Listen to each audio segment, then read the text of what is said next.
Šajā lapā ir visas instrukcijas, kas jums ir jādara, lai jūs varētu tieši tāpat kā es nopelnīt no binārās tirdzniecības.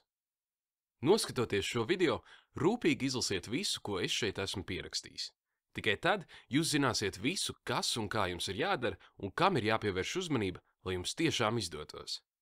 Tātad, sākam no sākuma. Pirmkārt, jums ir nepieciešams atvērt tirdzniecības kontu pie brokera. Tikai tad jums būs iespēja strādāt un nopelnīt pēc manas metodikas. Lai atvērtu kontu pie brokera, noklikšķiniet uz saiti zem šī video. Uzreiz atveras reģistrācijas lapa. Šeit esošajā veidlapā ievadām informāciju par sevi. Ievadām vārdu, šeit ievadām uzvārdu, šeit savu e-pasta adresi.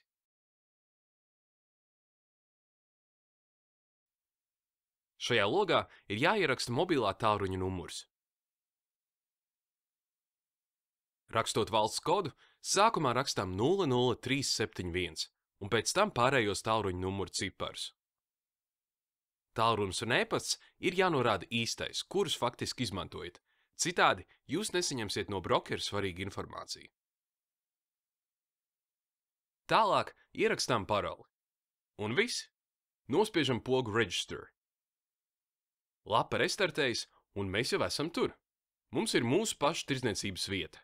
Jau tagad mēs varam papildināt kontu. Tas ir absolūti nepieciešams, lai mēs varētu uzsākt tirdzniecību. No jauna atverot kontu, uzreiz atveras konta papildināšanas loks. Visās pārējās reizēs konts jāpapildina noklikšķinot uz šīs pogas ar uzrakstu Deposit. Mēs redzam atvērtu konta papildināšanas logu. Pašā augšā var izvēlēties veidu, kā papildināt savu kontu. To var izdarīt ar bankas karti, bankas pārskaitījumu vai izmantojot internetu maksājumu sistēmas. Vienkāršākais un ātrākais veids, kā papildināt savu kontu, ir bankas karte. Izvēloties bankas karti, nauda tiek papildināta visātrāk. Tātad es noklikšķinu uz Astec, ievadām bankas kartes numuru. Ciparus norakstām no savas bankas kartes augšas. Šeit ievadām kartes CVV numuru. CVV numurs ir šie cipari. Jūs varat redzēt šo attēlu atkarībā no kartes nosaukuma. CVV numurs ir izdrukāts konkrētajā kartes vietā. Norādām kartes derīguma termiņu, termiņa beigu mēnesi, gadu. Ja nav norādīts, šeit atkal ierakstām savu vārdu, uzvārdu, elektroniskā pasta adresi.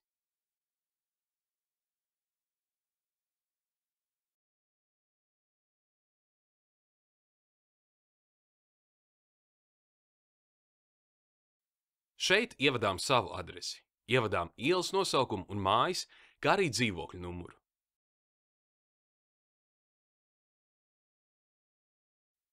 Ievadām pilsētu. Pēc tam izvēlamies no saraksta, kurā valstī mēs dzīvojam. Un redzam, sistēma uzreiz lūdz norādīt rajonu. Izvēlamies no saraksta rajonu, kurā atrodas mūsu pilsēta. Šajā laukā ievadām pasta indeksu, un tad vēlreiz ievadām savu tālruņa numuru. Un beidzot, ievadām summu, kuru vēlamies ieskaitīt savā tirdzniecības kontā. Un tad nospiežam šo zaļo pogu ar uzrakstu Deposit. Tad pārlādējas lapa, un visa mūsu ieskaitītā summa ir redzama tepat augšā. Šeit, redziet zem mana vārda un uzvārda, kur ir uzrakstīts balance, ir uzrakstīts summa, kas šobrīd ir jūsu kontā. Un vēl viena lieta. Noklikšķinot uz šīs pogas augšā, mēs varam mainīt valodu. Tādā valodā būs visi uzraksti. Redziet, ir ķīniešu, franču, vācu, itāļu, japāņu, krievu un citas valodas. Noklikšķinot uz attiecīgā karoga, pārlādējas lapa un visi uzraksti redzam mūsu izvēlētajā valodā. Šeit redzam ielādējās lapa krievu valodā. Tā kā es daudz lasu literatūru angļu valodā, man ir visērtāk strādāt ar versiju angliski. Jūs varat izvēlēties to valodu, kuru jūs labāk protat. Ja jūs nemākat nevienu svešu valodu, neuztraucieties. Zināt valodu tiešām nav nepieciešams. Visas manas instrukcijas un video pamācības tiek parādītas latviešu valodā. Visu dariet atbilstoši manām instrukcijām, un viss būs labi. Turklāt, Ja jums kaut kas nav skaidrs, jūs vienmēr varat rakstīt uz manu e-pastu, un tāpēc par valodām tiešām nav jāuztraucas. Tagad mums jau ir lietošanai gatavs tirdzniecības konts. Varam pāriet pie citiem posmiem.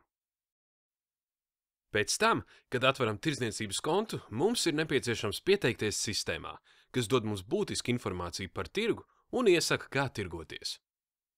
Tātad, noklikšķiniet uz šīs saites vai tieši pārlūk programmā ierakstīt adresi www.tehniskadomuzīmeanalīze.darbsmājās.com.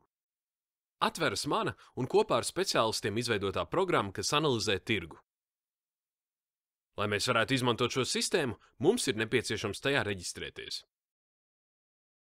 Noklikšķinām uz reģistrēties un saņemt signālus.